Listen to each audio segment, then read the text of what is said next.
So still just continuing with the trees, and you know, just keep adding them in, as many as you'd like, or you know, the more detailed you want to get with it, you know, it's up to you. So keep that in mind. Okay, so here's where I start, you know, start putting in some mist, because now I have the foreground trees in that I'm happy with. So I start adding some mist to this hill, very lightly, just a little bit of white, little touches of green, just blending it around, scumbling it on.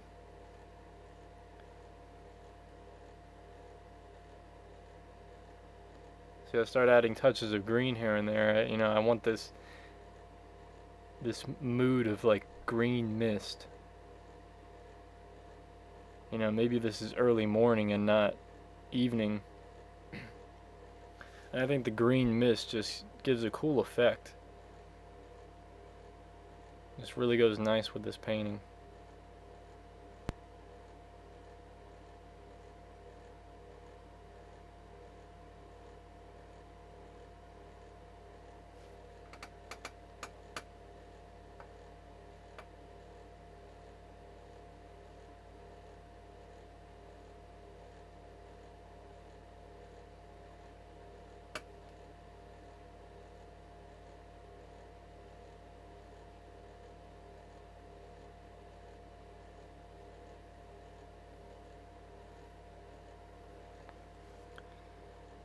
So there's just more scumbling, kind of the same thing we were doing with the mountain, but you know, it's less blending and just more scumbling, just using the paint, letting the canvas scrape the paint off the brush, just really scrubbing it in, and making the paint go a long way, making it last. And then when you have the less paint on your brush, you start going towards the top and blending it out. There's a little bit of mist there towards the bottom. It's a good start. So continuing with the mist. Actually here I think I start adding some dark because I wasn't happy with the way I did the mist. So I start adding some dark, some of the dark tree color back into it to just get a nice balance, because I think it was too light at the time. So I had to kind of retreat from that idea for the moment.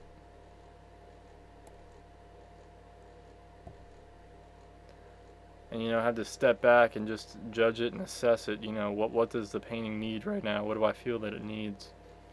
So that's how I came to that conclusion.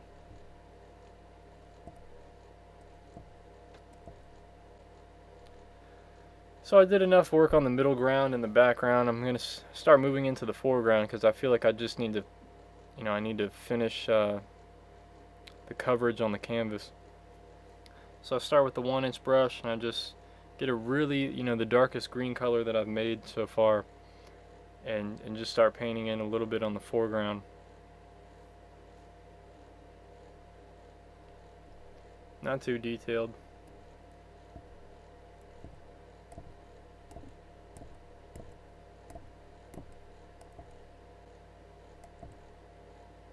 So at this point I wasn't sure what that little white strip was going to be. You know, I thought it might be a road or something, but then it just looked funny like that.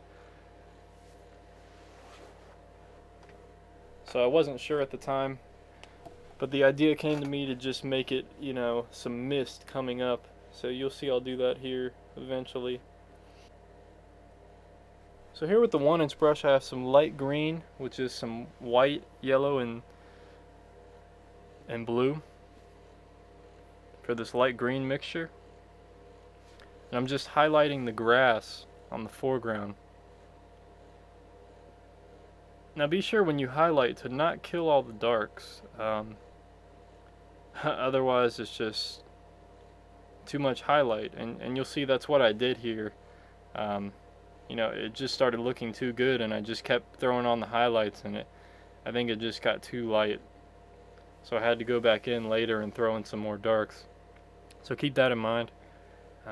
Not too many highlights. Alright, so now I got a filbert brush, and I'm deciding of where I'm going to put in some large foreground trees, because that mountain, it just draws your eye right to the right side. You know, the right side of the mountain draws your eye down, and there needed to be another focal point right there, so I put some large foreground trees, so the mountain draws your eye right down to the trees. I think it's a great composition. So I paint these trees on the same way I painted the smaller ones.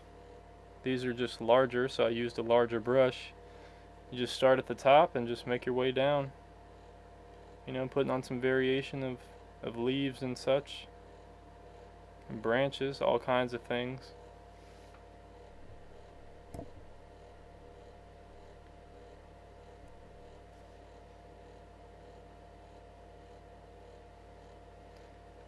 You know, make sure you have a dark green color.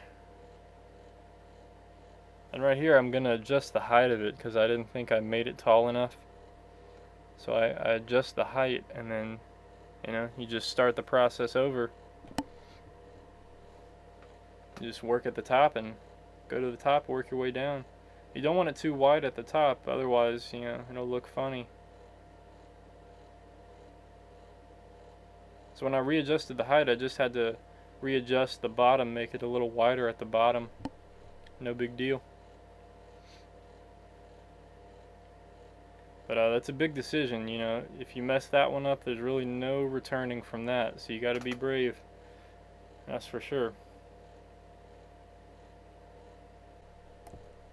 So just more defining on the foreground tree. And you'll see here I start making a second one and eventually a third one. And it's good to do things in odd numbers. Not sure why, it's just more pleasant to the eye to do things in odd numbers, like 3 or 5 or 7. Even numbers are okay, it depends, but it can just look funny, you know. If you did a still life of 2 apples, it's gonna look funny. But if you did a still life of 3 apples, you know, it'll look balanced. Ironically, you know, with balance you think of 2 things, but you know, when you have 3 objects, it's kind of balanced for a painting. So just continuing working on the trees. And there's the third one in, painting in a small one.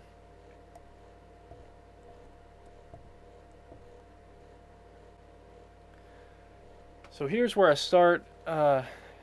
Came up with the idea that I'm just going to have this green mist separating these 2 planes. So I get on this light green color and just start scumbling it in.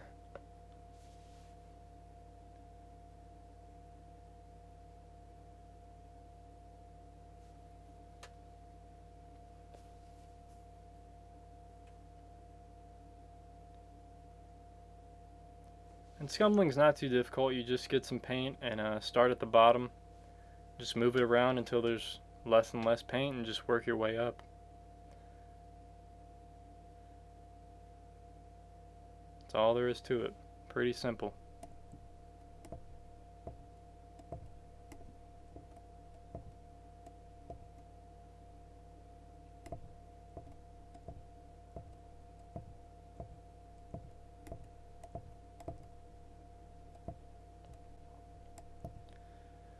So here I take a 1-inch brush and I start fixing the foreground because it felt a little flat to me.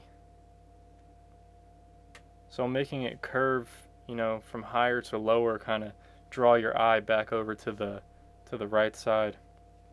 And I fix up the foreground a little bit.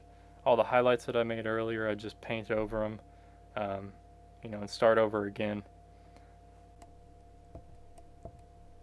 And then after painting in all the darks, I eventually, you know, I paint on the highlights, and I start adding in some stones as well,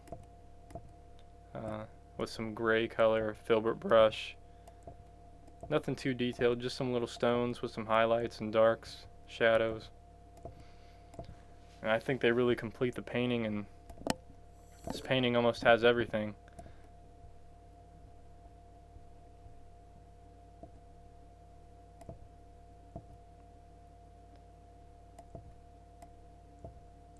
So it's not too difficult. And then I go back here and add the brightest highlights on this mountain for the snow, kind of redefining it.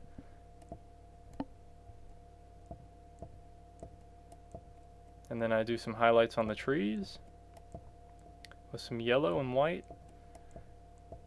And then sign the painting, and that's a finished painting, folks. So I hope you enjoyed this lesson. Kind of long, I know, but hopefully I gave you a lot of insight and tips and you enjoyed it. So give me a thumbs up, like and subscribe to these videos if you wish to see more. I'd appreciate it.